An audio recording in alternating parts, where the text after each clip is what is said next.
Okay, we're getting ready to start laws of Shulchan Aruch. Hold on, let me bring up the original.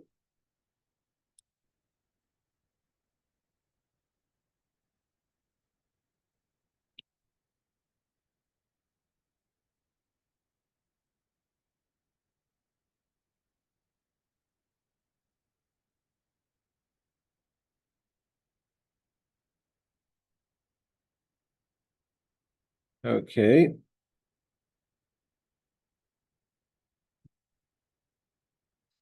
We're holding in the laws of chapter 80 and the laws of Shabbos. Hey, Rebecca. So we're holding chapter 80 in the laws of Shabbos. It says like this. Aser litzboa shum davar. A person is not allowed, hey Aaron, a person is not allowed to dye or paint anything on Shabbos. Afilu b'tzeva she'enim eskayim, even if you're going to use a substance of dye that is not permanent, is forbidden on the Shabbos.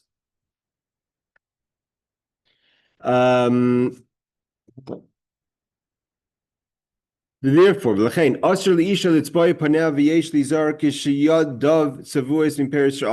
therefore, a woman is not allowed to put makeup. The tzvoa means to color her face, which would be makeup. V'yesh lizar, and also one has to be careful if your hands, let's say you peeled an orange or something that puts a color on your hands. So it says kshiadiv tzevuas, if your hands are colored from peres she'achal, from fruits that you've eaten, like a pomegranate or an orange, something that gives a strong dye. Shalayiga bebigdai, don't touch your clothing, especially to dry them, because by doing so, you color your clothing. Hold on, Rebecca, let me just finish the law. It's a short one. By putting your hands on your garments when they are stained with the fruit juice is going to color your garment. Also, one has to be careful if you have a nosebleed or if something's bleeding, if you have a wound that's bleeding, the blood will color your garments. Don't use a towel to or a handkerchief, something that's going to put on the blood, because by doing so you're going to cause coloring of that substance. Okay, Rebecca, go ahead. So if the problem is a woman putting color on her face, then would clear makeup be okay? Like concealer, foundation, cover up, like that clear lip gloss, that kind of thing, with no color? Mm, Interesting. I have to check into that. That's a good question. What have you heard about that? So women who are like really careful about halacha use Shabbos makeup, but I'm not sure why. Like I know with the Please, powder, please, please, please tell the class, what is Shabbos makeup?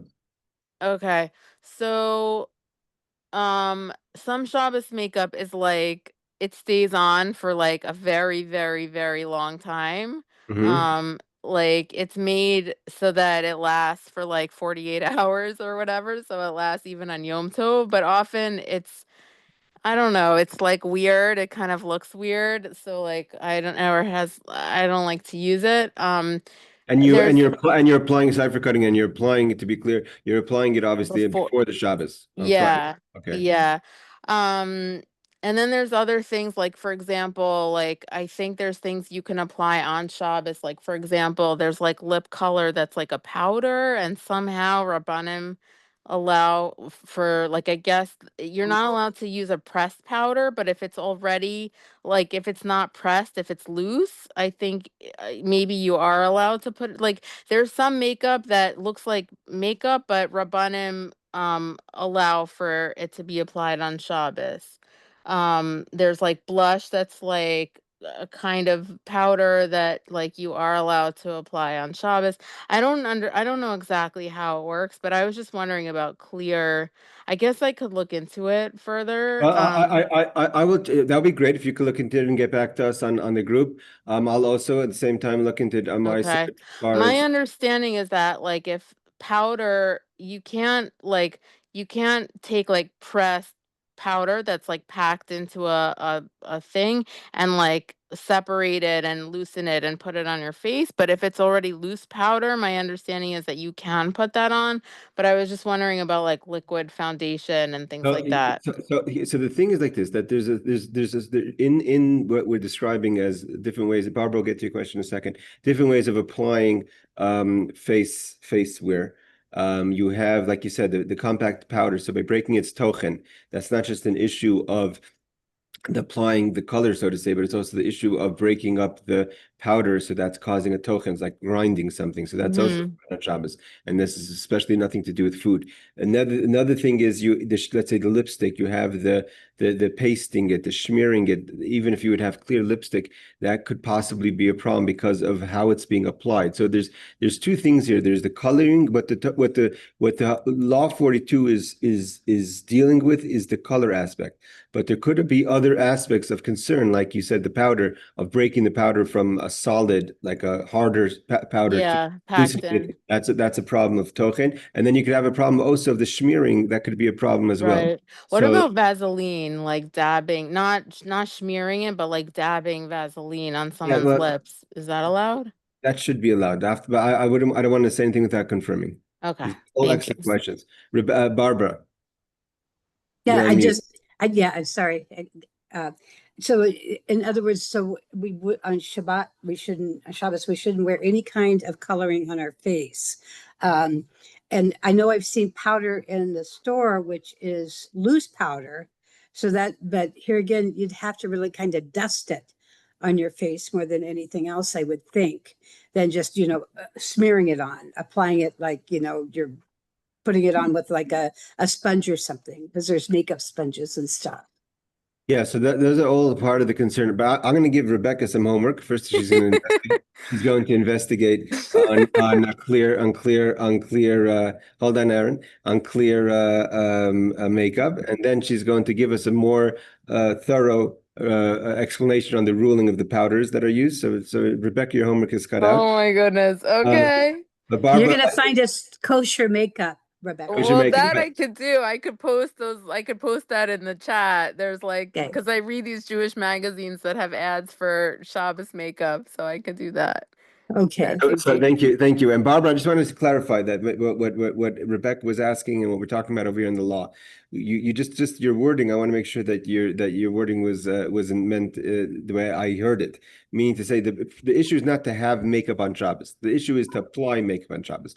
So therefore, Rebecca was saying there are types of makeup. I remember my sisters when it came out in the 90s or the early 90s. My sisters were all excited. My older sisters of its use. And I remember that the issues that Rebecca's having with it, my sister felt uncomfortable after using it the first time because it looks like you just put on the makeup. So if they came out with this kind of lipstick or other makeups that remain as if you applied it today on the face, so it looks like you've placed makeup on your face, but it has a little weird look or feel to it. Yeah. The issue is not the having the makeup on your face. It's the issues of applying the makeup. So, Barbara, to your statement of you're not allowed to have makeup on Shabbos, you could have makeup as long as it's been applied before the Shabbos. I'm just not sure I could wear something for 48 hours like that. And also there's obviously chemicals there. I think Yeah. I think the focus was more on the halacha, maybe less on the FDA approvals You're of right. And Yeah, I'm not that's true. sure. chemicals being used. I'm not sure if you can remove it either. I'm not sure if that's allowed on No. Shabbos. It's Yeah, so probably not. removing is not allowed on Shabbos, but even after Shabbos, it could be that something that's not pleasant to take off. Yeah, Um, definitely.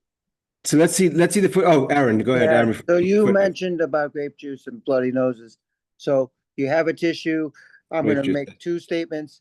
You have a tissue. You have a bloody nose. What are you going to do? And number two is because it happens with my son a lot, even today, and he's 21. You spill grape juice on your shirt. What are you going to do? Not saying you would wash it, but I'm saying it stains it, and bloody noses stains the napkin. You're not allowed to, if you spill grapes in the shoe, you're not allowed to take a napkin and start like dabbing at Right, it. we know that, but I'm saying it did stain it. So did you create a? My wife will tell me that I'm violating the Shabbos weekly because I can't keep the wine in the cup when I make Kiddush. So every time I make Kiddush, it spills, but it's not intentional. I try. I mean, I'm not looking. It's definitely see. There's let's say the whole thing is not straightforward, right? It's not the straightforward violation is what you'd call the biblical description of coloring is you like painting a house, right?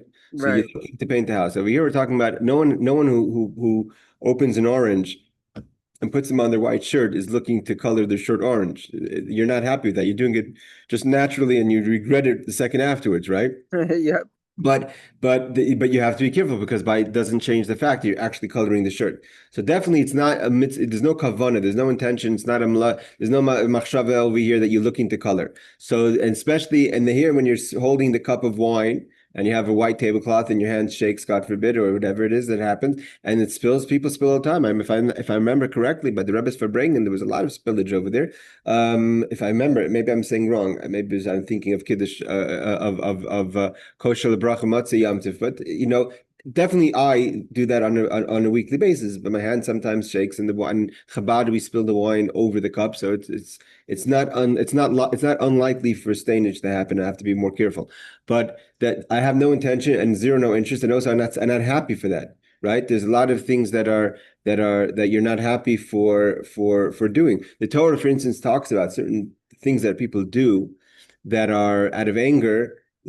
So you say you didn't do anything wrong, you didn't do something positive, you're not happy, but the fact that your anger went away, that you're happy about. So let's say destroying something, like breaking something on Shabbos because you're angry, so though you didn't want to break it, but your anger relaxed by doing that, so that could be something that's forbidden on Shabbos. But here, there's no involvement in that. So just by mistake of spilling grape juice on your shirt is again, it's not. There's no intention there. So it's not even like a shogeg, something you did by mistake, because it's not really a malacha. Nevertheless, one should be careful.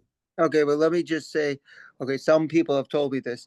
You're supposed to fill the cup until it's overflowing, and that shows that you have great respect for Shabbat slash you don't look poor. You look like you have enough money to have a great Shabbos. And so you should pour it to overflowing. We have a plate underneath the Kiddush cup to make it look more fancy and catch all the drippings. But nevertheless, my son still has a way when he's doing the blessings to spill it everywhere and color up the table and or his shirt. But my other question is how do you deal with a bloody nose if you're going to color something? Okay, so again, first of all, number one is if you have to apply something, it's always better, like we learned before, not to apply a white Oh, okay, handkerchief. got you. So you have a colored red handkerchief. It's different because then it's not you're not dyeing it with other. So that's number one. So you're not using a white thing. Number two is obviously try to do the best you can. But if it's out of control, it's out of control. You have to do what you have to do. But to apply a colored one is obviously is the way to go about dyeing something white. All right, let's see the footnotes over here. 146. 146 says about makeup. This constitutes a rabbinic prohibition according to most poskim. The Bahag, which is also an authority of halacha, rules that it is a deiraisa. It's not rabbinic, it's biblical to put makeup on. Number 147, even to darken previously reddened lips, means your lips are already red. So you're saying it's already red. So I'm just adding a little touch up. So I'm not coloring anything. Is prohibited according to the Yerushalmi Maseches Shabbos, page 7 to 7 second side. Okay, 148 is talking about wiping with a handkerchief.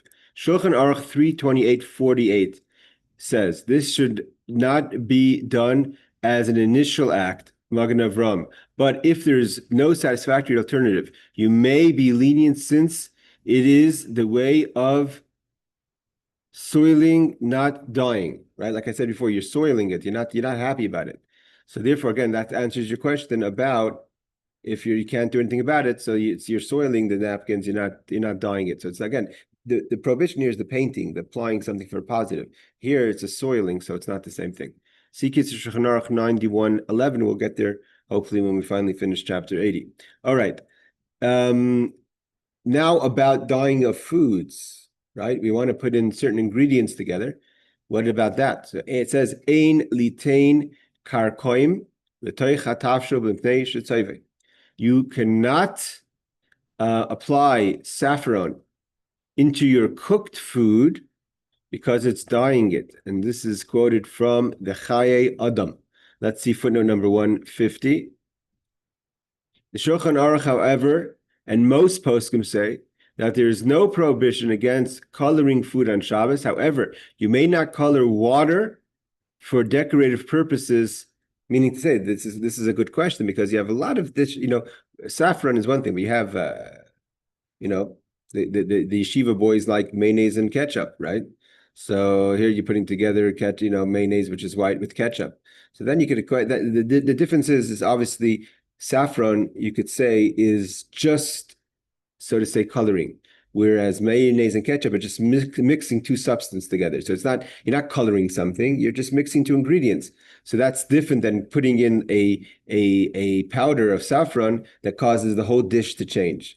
So you could say that's already a difference. But let's say putting in liquids, color into water. But then again, so the question is how much is it of a mixing of substances and how much is coloring? But at the end of the day is the Shulchan Aruch, we do have footnote number 150 that says that the Shulchan Aruch and most poskim say there's no prohibition on food, although one should be careful on water. On Shabbos, let's say some people like to have, let's say, flowers in a colored water versus white water, clear water. So that's prohibited on Shabbos. Okay. Wait. So can you, like my parents-in-law like to make rose water and that might color it slightly. Is rose water, you mean roses floating in the water? No. In the Middle East, they use actual flavored water that tastes like roses if they were edible roses, but it tastes like it. They take the essence out of it, whatever. But could you color it just slightly, or is it something for a food or something for a design? You could put it in food. You could put it in your drink. No, it's something that you consume. It's not something that you just leave on the table. Oh no, it's food. Okay, so based on number 150, on footnote number 150, that quotes the Pri Megadim, the Mishnah Brura, that say that anything food related is not a problem. So you're saying is, let me just get this straight. Kool-Aid, which definitely colors your water. That's okay. Kool-Aid, or anyone who grew up in the 80s, instant using concentrated oranges, apple juice, all that stuff is the same idea, right? You mix water with the juices. Correct. Or in Israel, there's a fantastic drink called Petel, which is probably closer to saffron. I mean, it's not. It's this colored substance. So yeah, all these. So the question over there would be if it's coloring food, but based on what he's saying here in number 150, it's not an issue. Okay, thank you. Okay, welcome Ariel and Danny. Okay, let's go a little further. So aser likloya oy lishzar afilu shnei chutin oy sa'aris hatlushois. It says forbidden to braid or weave even two threads or two loose hairs on Shabbos. So loose hairs, it says. So you're not allowed to braid on Shabbos, and you're not allowed to put together even just two threads. That's the prohibition. And he says in footnote number 151, waving threads is a melacha d'oraisa. This is not rabbinic; it's biblical. But that's threads. But waving here is rabbinical prohibition because that's not. So what about the Hasidic payas? You sometimes see the people wrapping it around their finger to make it look nice and neat. But curls and braids are not the same thing. Okay. All right. Haderech, but in general, people are very careful on Shabbos not to use. Like we spoke with Rebecca was talking about the Shabbos brushes, about the brushes that could pull out here, which we're very careful on Shabbos. This is a bit of a complicated halacha because we're going to talk about the laws of making a tie, right? So are you allowed to make? Is a man allowed to make a dress tie on the Shabbos? And how would that be different than a bow tie? Okay, haderachu. So the Shulchan Aruch says like this: Haderachu kishetzrichen likshor eze dover. Okay, one of the laws of Shabbos is to make a knot. You're not allowed to knot on Shabbos, and you're not allowed to release a knot on Shabbos. The question is, what's defined as a knot, and what type of knots were they making in the tabernacle? So he says, Haderachu kishetzrichem likshor eze dover b'shnei chutin oy meshichais. When you want to tie something with two strings or ropes, oy shemisavivin chut oy meshicha achas v'koishin shtei ktavos yachad b'derech hagura. Or if you take one string, so it's two strings or one string, or two ropes and two ropes or one rope, and you tie it together at the two ends kederech hagura as a belt, right?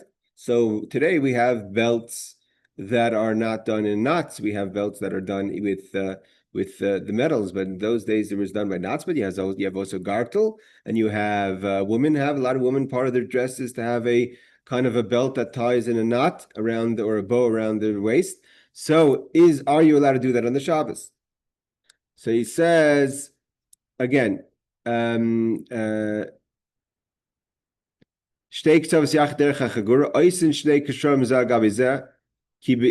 that says like a belt, we tie a double knot, because he says in such a case, he's pointing out that traditionally, when you tie a belt in such a way, we double knot it. Why? Because one knot doesn't hold. But Shabbos, you're not doing it for Shabbos, because a double knot is a strong knot. Even if it's regular, meaning it's the customary, to double knot it, to untie it, on that same day. Meaning, what's the indicate? What are we pointing? We're going to see there's a lot of elements to this law. So then I should have put together a chart for this. But by making a double knot, you're making a very strong knot. By having it done in such a way that it's typically undone in the same day, means it's not a kesher shal kayama. There was never intention for this knot to remain, because everyone knows that these type of knots, let's say a belt, right? No one's staying belted and typically overnight. You undress at night, so you release the belt. So it's regular to undo the belt that day. So it means there was never an intention to make a kesher shal kayama, knot that's everlasting. So maybe there's a reason for leniency, because it's a knot that will be done that same day. So he says, even if it's something that's regularly undone that same day, one should not do it. He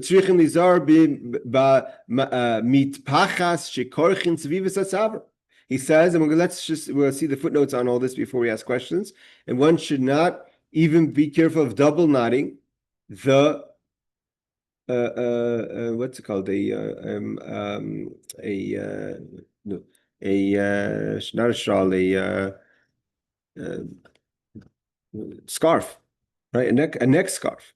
So you have a scarf. It says of the word haltzuch, which is the neck. You have to be careful on Shabbos when you wrap the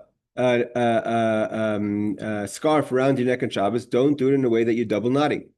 Even if one says, okay, I will put on my belt before Shabbos. Don't double knot it. Then you're not going to be able to unknot it when it comes time to take it off, because there's a prohibition of knotting and not unknotting as a separate prohibition. Even to make a double knot at the end of a rope or a thread is prohibited on Shabbos. Again, the double knot makes it a more permanent knot. Or like what do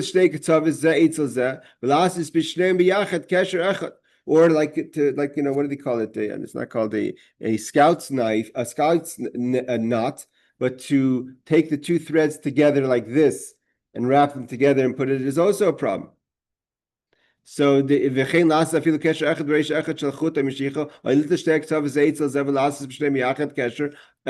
also again, to take the two threads together and to double wrap it and to make a double knot is prohibited. What's the problem here? So he explains. Because in such a case, he says, he says that when you're doing it on a single Okay, so until now we talked about double knotting two sides. But if you're going to take a single thread and make a single knot at the end, that itself is a very strong knot versus two ropes together. Therefore, also to take two threads together or two ropes together and together to make a single knot is a much stronger knot, and that's prohibited even on a single knot, not just a double knot on Shabbos. Why? Because then it lasts. So the problem is the lasting. By making an everlasting knot, it makes it complicated. Again, this is a lot of laws brought into a very, very condensed law. But there's a lot of issues over here. We have the issues of the expertise. Are these expert knots or amateur knots? Is this a professional knot, like a scout's knot? But the fundamental questions over here is, as long as it's a kesher shel kayama, it's an everlasting knot. So double knotting on Shabbos is prohibited. And even to use, so for instance, if your method of a scarf would be to not tie it the two ends together like that, which one little wrap is not a problem. It's the double wrap is the problem, the double knot. But if you were to take the two ends of the scarf together and then wrap them and make a single knot, that would be prohibited as well. That's also a style that one should not do on Shabbos. Why? Because it's miskayim. V'lasis b'shtei k'tzav v'zeh mizeh v'kesher echad v'alav. No, I said, well, now he says something else. V'lasis shtei k'tzav v'zeh imzeh kesher echad v'alav aniva. So what about if you make a tie? To take two ends and to make a tie, not to make like a bow tie. Then with a single knot and loop on top. So he says in such a case, then it's not a problem. If it's something that usually gets undone the same day. I just want to make sure I fully understand this scenario. It is permitted to take the two ends together and tie them with a single knot and a loop on top of it if this is something that's usually untied in the same day.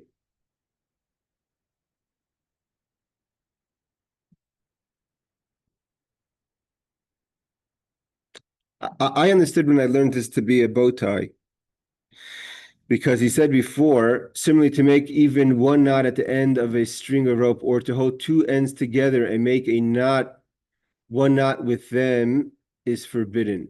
I see. I think maybe I was wrong about the scarf.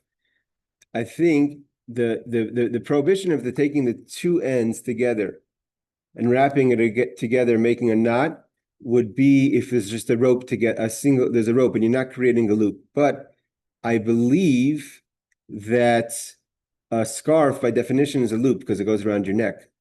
So that's the loop. And then if you took the two ends together and put it in a single knot, if it's something that you would undo in the same day, it's not a problem. So I think I have to walk back what I said about the scarf making two sides together, making a single knot, because the loop would be the part that's around your neck. Okay. So but only if that's something that you would undo typically at the end of the day.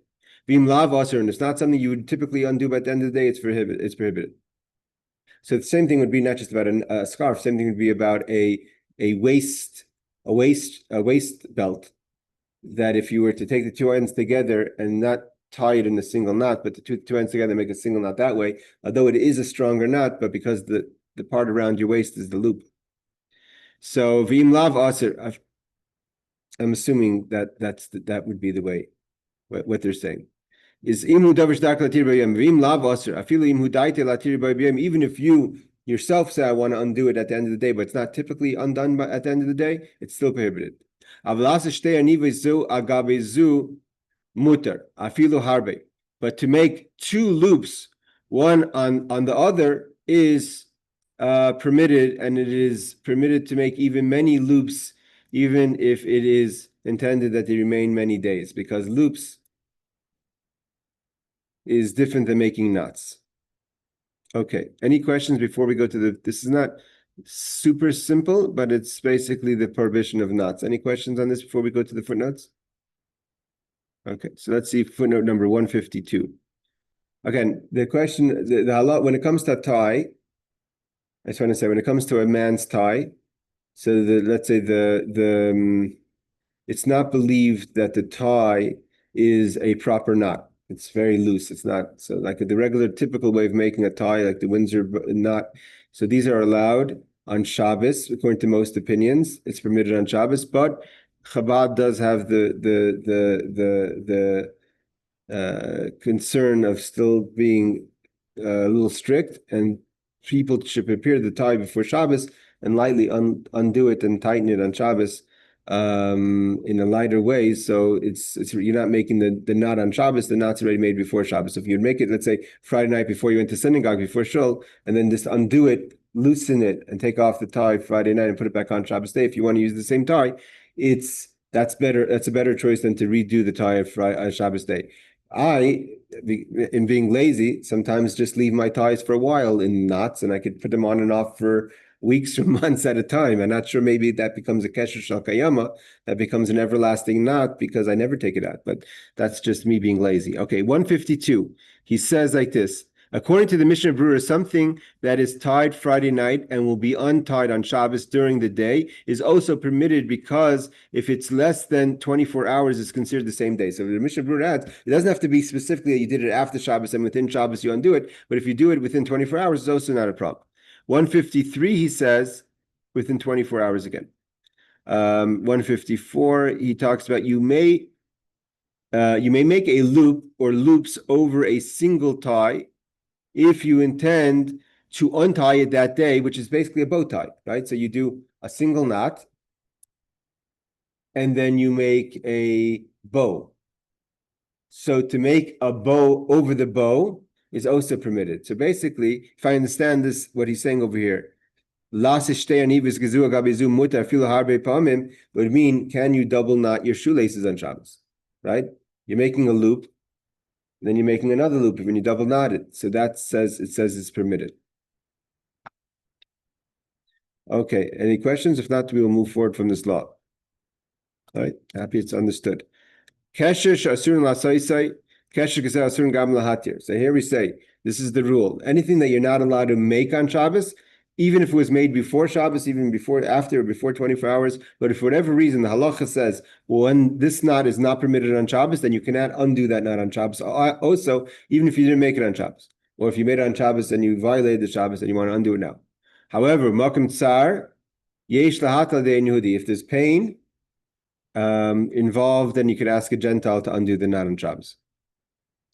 If very necessary, it may be untied by a non-Jew. I guess what he's adding is the very necessary. Okay.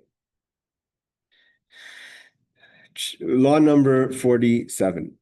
Derech hachayotim shekoidim shetoifim esabeget kiroi mecharm esachatiches betfiras miruvachais. Tailors have the custom of making what's called tailor's stitches, which are not the final stitches, but kind of just to put the garment in a certain setting. They will make broad stitches before they finalize it, and then they'll undo the broad stitches once the final stitching has been done. And after they've done the final stitching, they will undo these tailored stitching, which are these broad, looser stitching. Let's say if you're hemming pants, right?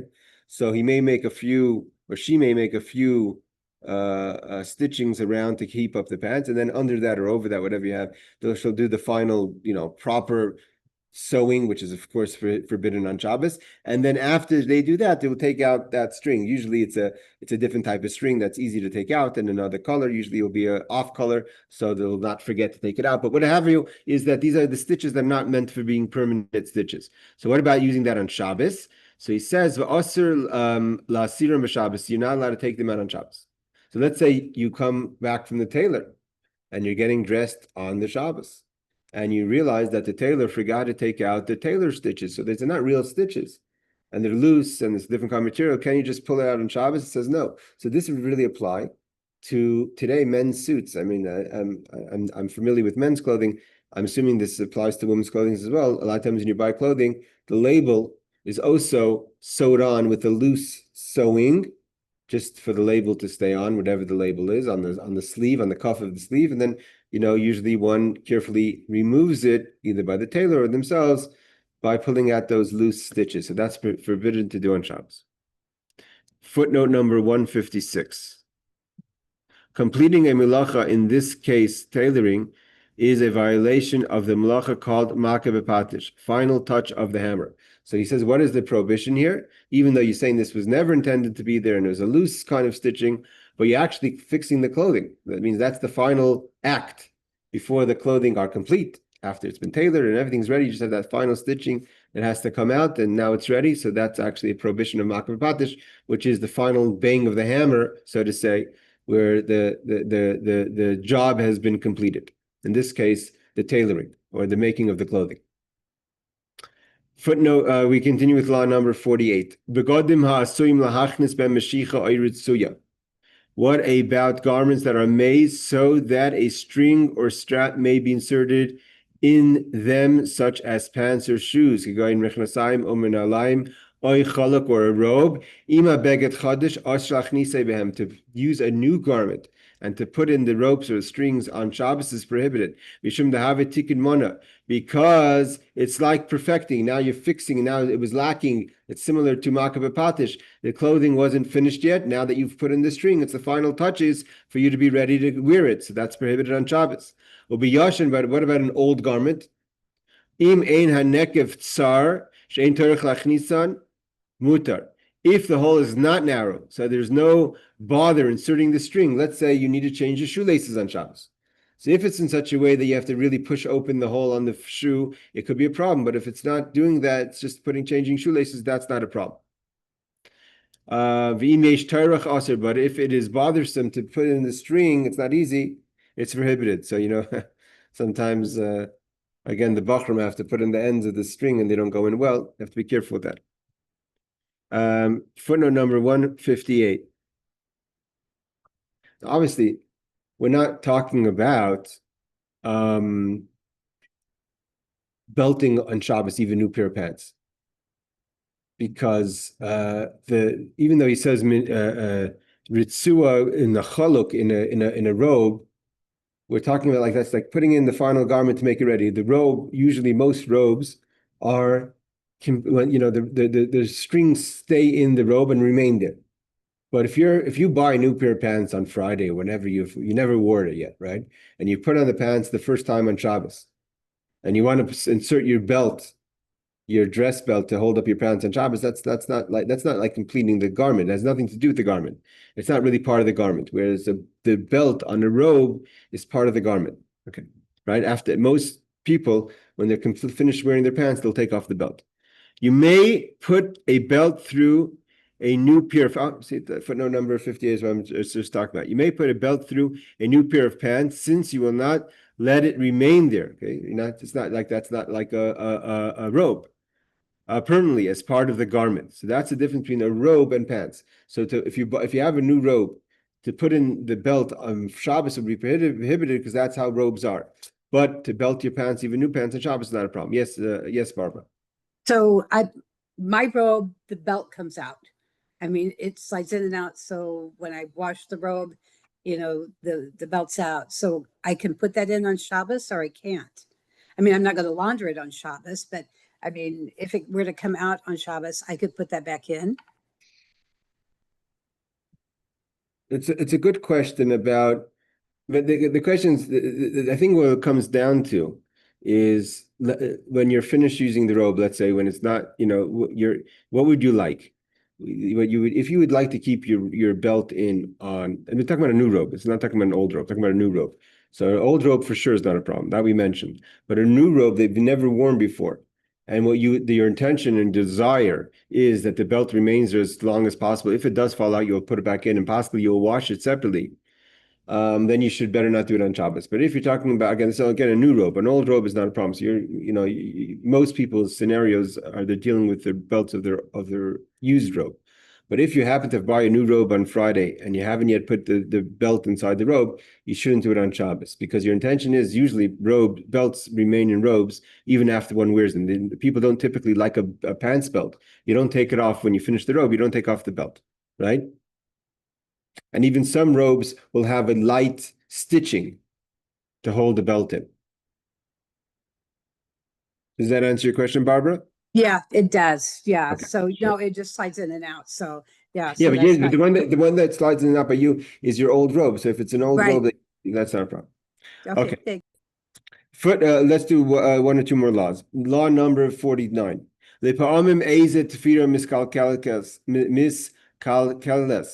So sometimes the stitch becomes loose and the parts of the garment become a bit separated. Let's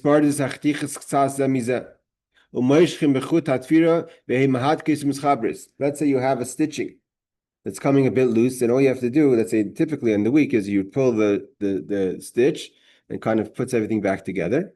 Also, last game of Shabbos from the Havataifa. That is a method of sewing on Shabbos. So you have to be careful. Footnote number 59. Safety pins may be used because they are not made to remain closed. See Shari Tshuva, Ginas Veradim, and the Taz. Some poskim say you may not draw the pin through 3 places, for it makes that like sewing derabanan. So it means you could put like a safety pin, just one in and close it, or some people kind of do it like a few times to make it more solid. That's a kind of sewing, even if the safety pin is a metal. So that should be not done on Shabbos. Okay, this happens all the time, right? Papers get connected on Shabbos. You open up your Siddur and Shul, and you see the Siddur, the 2 pages are connected. And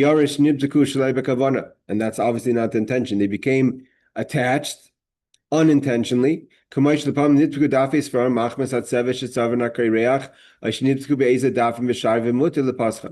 let's say it was not done, it wasn't done intentionally.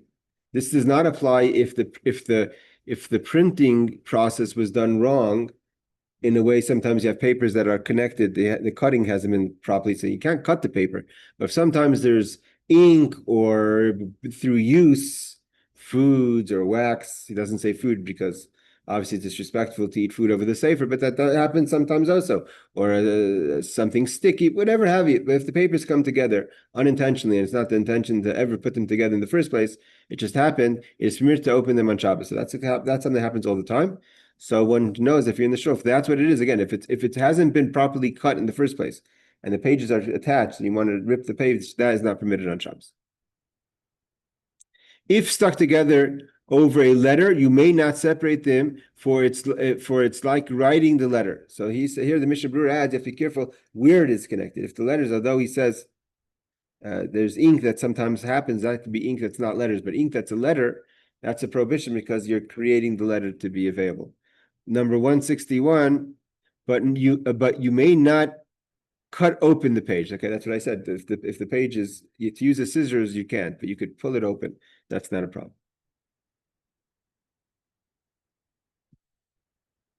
Okay, we're going to just read this law now and then open to conversation, but this law needs to be done again next week because of the questions of opening bottles before Shabbos, etc.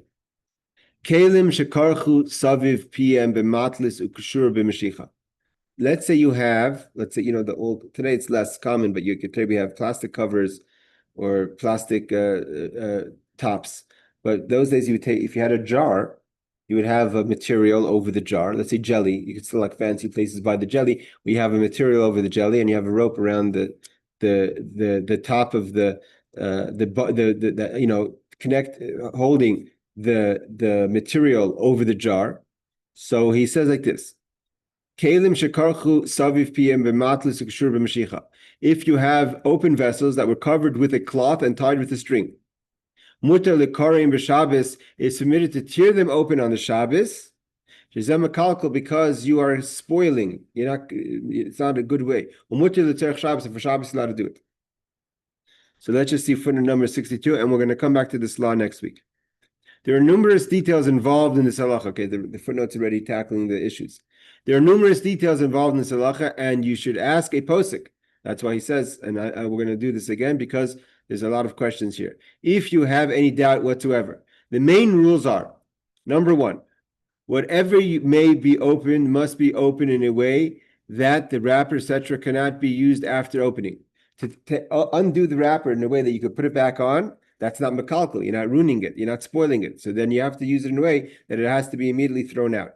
Number 2 is you do not tear letters or pictures, because then you're destroying pictures and letters. That also you have to be careful. That's the questions of letters. So therefore, today, for some reason, the manufacturers, I guess maybe by intention or not, have made very hard to open things without tearing letters. Let's say if you open your jar of Taster's Choice on Shabbos, so the jar opening is not the problem because that's usually not sealed, but the seal is that kind of silver foil on top, and that silver foil will have a lot of times a lot of letters over and over again saying Taster's Choice. So it'd be hard to rip without cutting letters, but you can use a knife kind of between, or if you don't use a knife, a fork kind of in between, get between the letters. So you have to be careful not to cut the letters. And therefore today, if you buy a cake on Shabbos and there's lettering on the cake, you can't cut a cake that has letters on Shabbos. You have to, today, if you go to a kosher religious bakery, they will put the frosted letters on a plate. That plate as a whole is taken off the cake. You may not, sometimes that plate could be itself a frosting, but still, it doesn't change the fact. Number 3, you may not open a bag on its seam. Again, because that's its proper Yom Shabbos, because then it's not makalkel, you're not destroying. You may not open something in a way that will form a spout. So that's also prohibited on Shabbos. Okay, we're going to stop here with this law because I want to, like I said, like you see in the beginning of the footnote, there's a lot of details, and I'd rather bring up a chart with mentioning all the opinions of Rabbi Farkash, the halacha lemaisa, opening different bottles and things. So we'll get back next week. We'll start from law number 51. Any questions before we end the class? All right, excellent. So Laila Tov, everyone, and thank you for joining. And those we don't see before Shabbos and next week's in tomorrow night's class, have a wonderful Shabbos Nachmu, and a wonderful Tu B'Av with all its energies. Laila Tov, take care. Thank you. Rabbi. And You're welcome. Rebecca, remember your homework. Rebecca, remember your homework, exactly. Okay, I'll try. Thank you. Laila Cool Tov. too.